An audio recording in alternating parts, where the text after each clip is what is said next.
Well, in computer classes, I often ask people, what's the best command in the whole wide world? The one you wish you had in real life? And invariably, someone will answer, undo. And that's very true. We love that undo command, and we definitely have that option, plus history and revert in Photoshop. So we're going to explore those options here.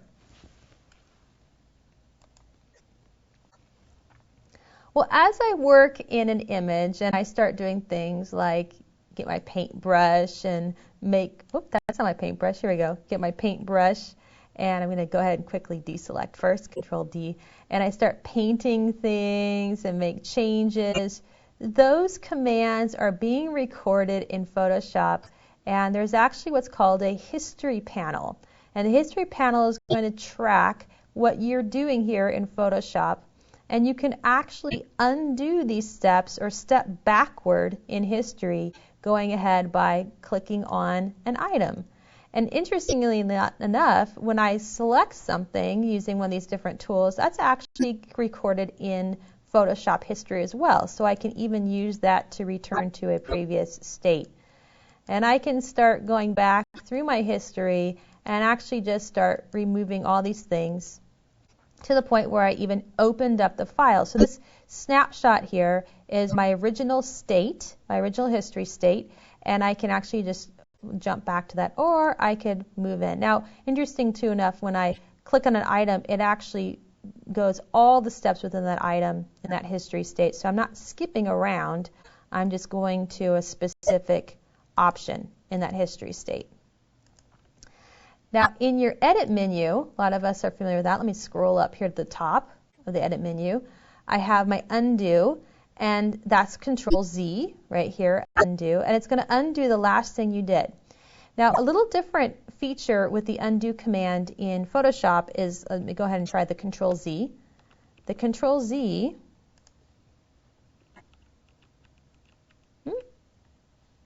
something, let me see if something's active in there.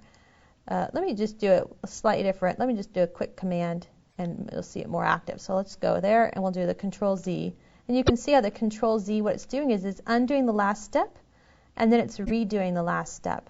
And it's a toggle back and forth. And so the Control Z command, or the undo as it's officially called here, is really just going back and forth between the last state. And that can be handy when you're trying to do something like a color correction or you're making some subtle changes. You can compare it before and after. But there's actually what's called a step forward and a step backward. And this is how you can undo multiple steps using the step backward command, or if you wanted to redo multiple steps using the step forward command. And there's a nice keyboard shortcut here, Alt Control Z for step backwards, and then the Shift Control Z for step forward. Let me try the Alt Control Z.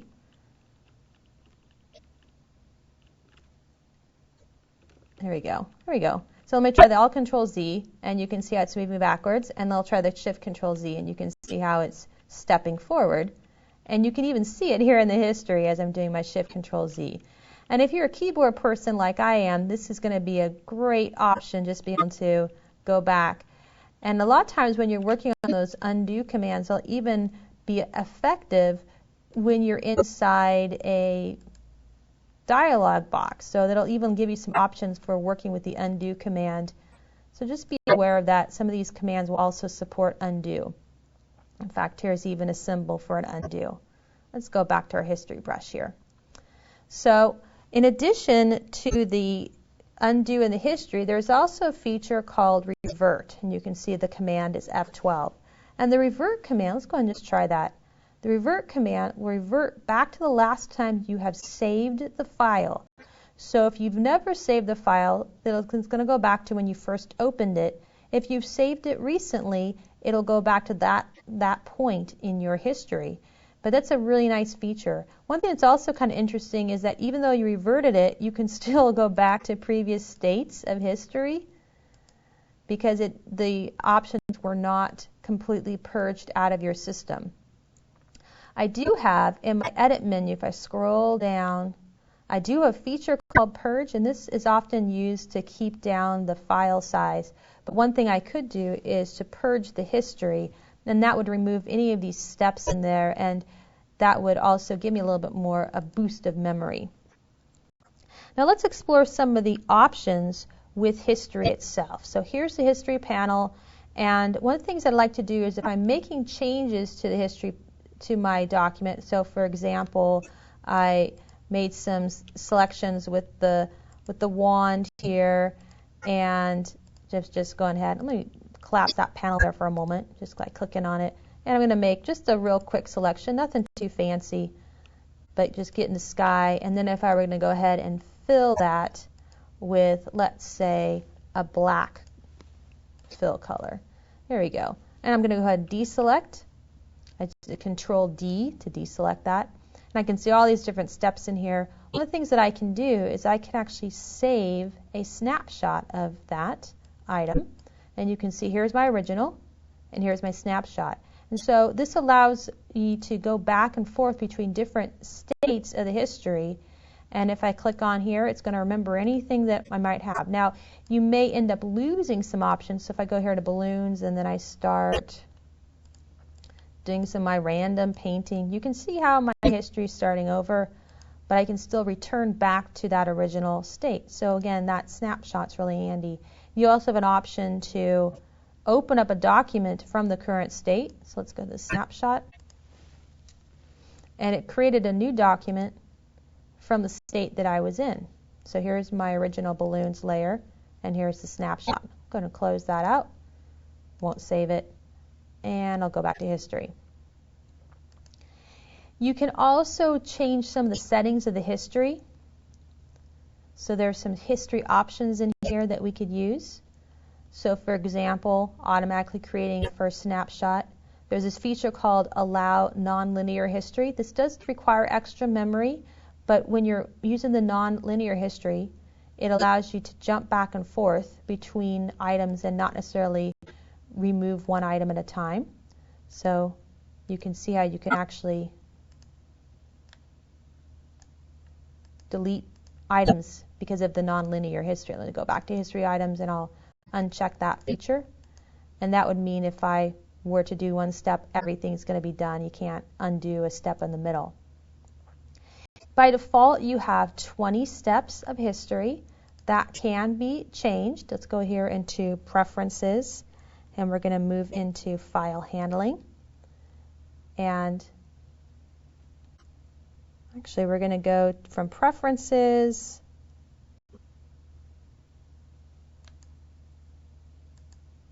here we go, to Performance, Preferences to Performance. And we can see where it says History States 20. And you can up that, but just keep in mind it's going to require extra memory, graphic card memory and RAM memory.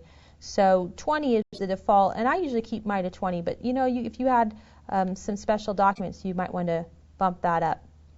Now, another thing you can do, let's go ahead, I'll set that back to 20, is let's go into File Handling here. And in File Handling, we have this feature called Save in Background. Again, that was Edit, Preferences, File Handling. And the Save in Background is a feature that's really handy, and partly it's due to this idea of the Mercury engine that allows us to do a lot more features. But let me go ahead and try hovering on that and see if it opens up. There we go. Allow work to continue while saving occurs in the background. What that means is that Photoshop can be making some updates or backups, and we can also do this automatically save recovery file every 10 minutes. And so if you do run out of memory, or there's a glitch and your computer closes, or Photoshop closes without you expecting it, the good news is you can actually salvage your files. They're going to be there. They're going to be backed up for you, and you can return to them without losing all that work. It's still a good idea to save regularly, but it gives you some peace of mind as you're working on the file. And as Photoshop is making these backups, you can still work. You don't have to wait for it a few seconds for it to make those changes. So that's a really handy feature as well. So now what we're going to do is a pop quiz. In Photoshop, what is the keyboard shortcut to undo multiple steps with the step backward command? A, Control Z. B, Control plus Shift plus Z. C, Control plus Alt plus Z. D, Alt plus Shift plus Z.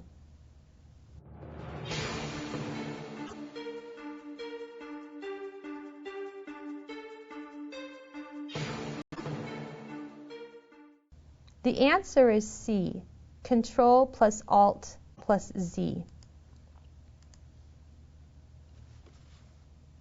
Well, now you have a lot of options for undoing your commands or even redoing those commands using the undo, the history, and the revert features.